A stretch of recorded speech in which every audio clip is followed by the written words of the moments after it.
Hello guys, my name is Neha and welcome back to my YouTube channel. So अभी मे के exam over हो गए हैं एंड जो भी जिन्होंने भी मे में एग्ज़ाम्स दिया है, now they are free to do whatever they want to do.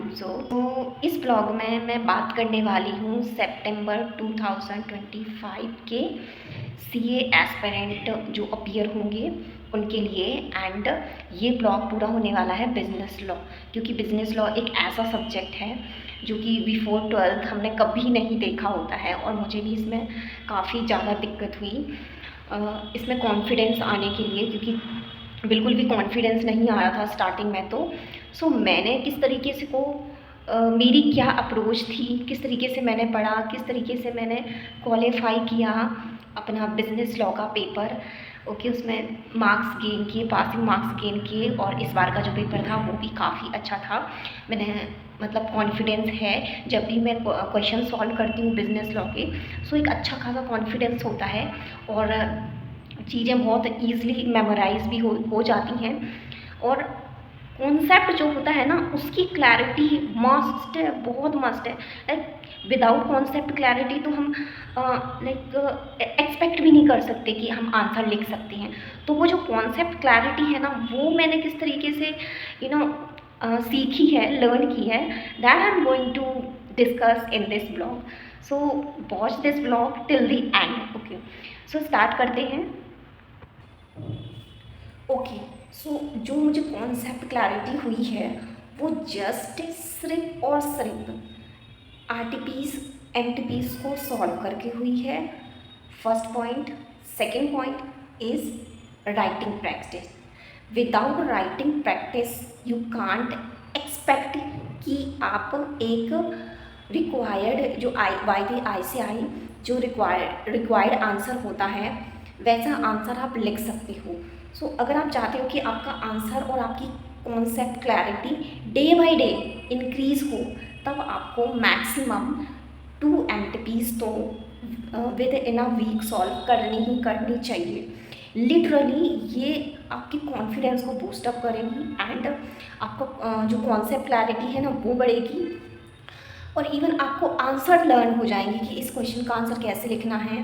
Concept की क्लैरिटी आपकी जैसे जैसे आप सॉल्व करोगे ना आरटीपीस एमटीपीस, आपकी कॉन्सेप्ट क्लैरिटी बहुत इन्हेंस होगी और आपको कॉन्फिडेंस भी डेवलप होगा लॉ में। एंड अंडरस्टैंडिंग बिजनेस लॉ में लॉ की अंडरस्टैंडिंग बहुत बहुत इम्पॉर्टेंट है, क्योंकि इसमें कीवर्ड्स होते हैं। हमें सबको पता है कि लॉ सब्जेक्ट ऐसा है जिसमें हमें कीवर्ड मेंशन करने पड़ते हैं। तो वो सारे कीवर्ड आपको जब आप आंसर राइटिंग करोगे ना तब मिलेंगे। अब आपको आंसर राइटिंग करना कैसे है ये मुझे किसी ने नहीं बताया था।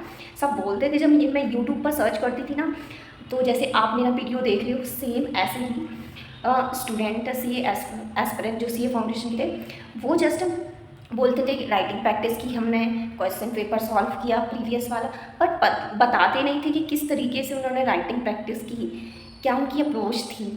बट मैं आपको इस वीडियो में बताऊंगी कि किस तरीके से आपको राइटिंग प्रैक्टिस करनी है।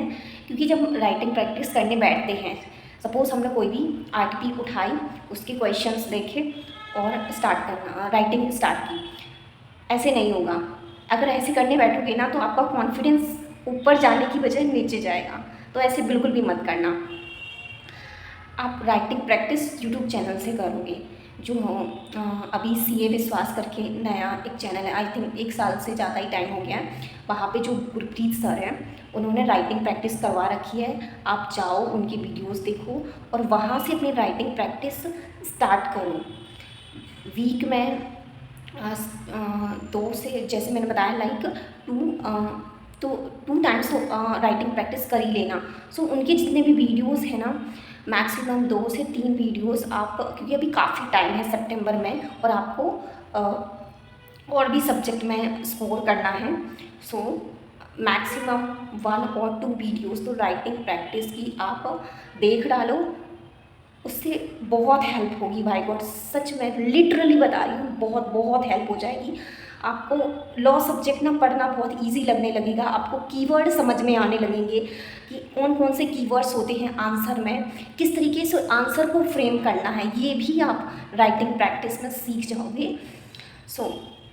और वहाँ पे जो आप राइटिंग प्रैक्टिस करोगी ना, तो सब चैप्टर वाइज उन्होंने सॉल्व करा रखी हैं, आरटीपीस एमटीपीस भी हैं और उसमें कुछ प्रीवियस ईयर के क्वेश्चंस भी हैं। सो वो आप देख लेना। और ये जब आप रिवीजन करोगे ना, इम्पॉर्टेंट बात बता रही हूँ, जब रिवीजन करोगे ना अपने बिजनेस लॉ सब्जेक्ट का, तब आपको बहुत इजी लगेगा और आप बहुत ईजिली रिवाइज कर पाओगे और सोच पाओगे, क्लैरिटी मिलेगी आपको कि अच्छा ये इम्पॉर्टेंट टॉपिक है। क्यों हमें तो पूरी बुक ही इम्पॉर्टेंट लगती है कि कुछ भी आ जाएगा, कहीं से आ जाएगा।